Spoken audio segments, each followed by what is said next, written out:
Ok, salut Aurélien. Bon, j'ai déjà fait le code là pour aller un peu plus vite. Donc, ce code-là, il arrive avec une main Windows. J'ai fait un nouveau projet sans Titot 3 et en fait, de base, tu as la main Windows qui est ma fenêtre comme ça. Une fois que tu as fait ton projet initial, tu fais ajouter nouveau. Et là, tu as le choix, tu viens dans Qt et tu fais classe d'interface graphique, designer, sélectionné. J'ai mis widget. En fait, là, tu veux pas faire une dialogue, tu veux faire un widget qui va être implémenté dans ta main Windows. Et donc, je l'ai appelé form. Tu vois, j'ai fait ces process en appelant form. Et j'arrive avec deux fichiers, un fichier form.h, un fichier form.cpp. Donc, il n'y a vraiment pas grand-chose dessus. Et un form.ui. Donc, dans ta form.ui, tu fais ce que tu veux. Là, par rapport à ton besoin, tu m'avais dit deux boutons, plus, donc push button add et remove. Et là, tu mets ce que tu veux. J'ai mis un exemple de spinbox, tu vois, pour pas qu'il y ait que les deux boutons.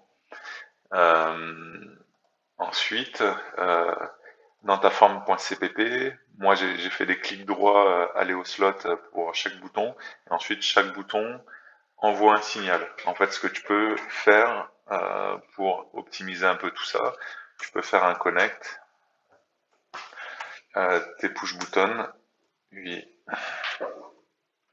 Donc là, j'ai le push button add. Là, je vais dire que c'est mon push button de point clic. Tac. Je vais le connecter à vis. Et en fait, là, ce que je vais faire, c'est à mon form, je veux connecter deux signaux ensemble. Donc là, c'est le add. Donc j'ai marqué add. Add form. Voilà. Donc là, j'ai connecté un signal à un signal. Donc lui, il va forwarder le signal et en fait, t'as pas besoin de passer par un slot intermédiaire pour forwarder le truc. Donc push button remove, clic et là remove form. Donc tout ça, on peut le commenter. Et les slots, là, on peut les commenter. Donc, en fait, j'ai récupéré les signaux de mes boutons et je les forward avec le signal de la classe form. Donc, sur la main Windows, ce que je vais faire, c'est créer d'abord une première forme initiale.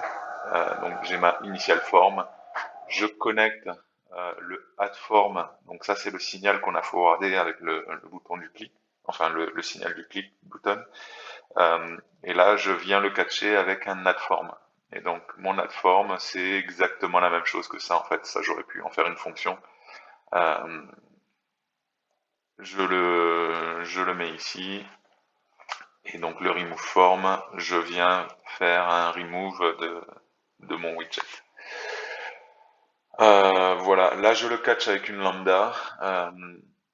Ça, c'est la syntaxe d'une lambda. Alors, je ne sais pas si tu es familier avec ça.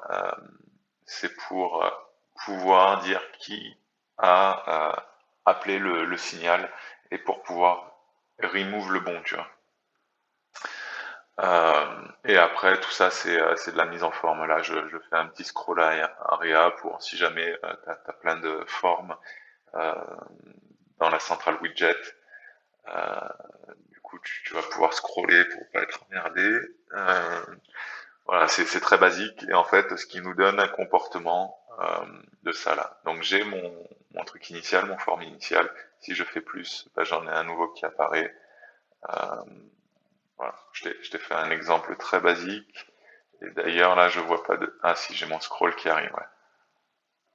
Voilà. Si je fais remove, à chaque fois, c'est je remove celui sur lequel j'ai appuyé. Et là, il n'y a pas de check. Je suis baisé. Je peux rien faire parce que j'ai remove le dernier. Donc voilà, c'est un petit exemple basique. Je pense que tu pourras faire beaucoup mieux que ça. Salut, bonne journée. Et ne regarde pas cette vidéo au boulot, tu vas te faire taper sur les doigts.